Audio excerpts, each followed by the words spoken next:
So I'm just changing the links or sway bar links on the front, and the top one's easy.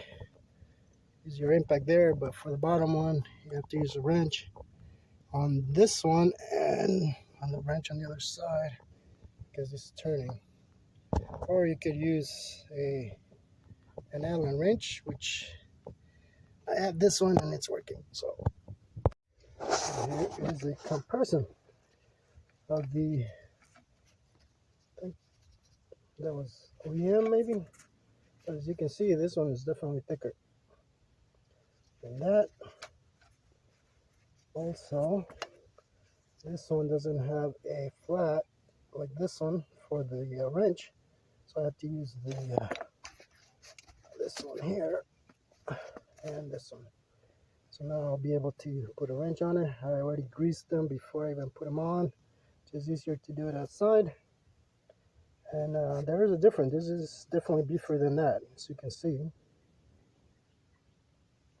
Definitely a little thicker than this too. So I like these. I forgot, I do have covers for these. I'll bring some out to cover those. I did forget to mention that on the other Volkswagen version, they do come with the grease fittings. They were in a bag. This one's already came installed, so that's nice. But there you go. I just gotta put it back on. So there's the new one installed.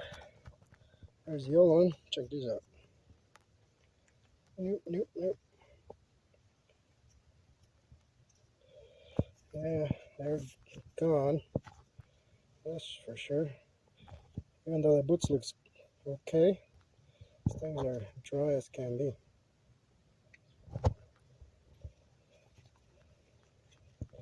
But one more and we're done.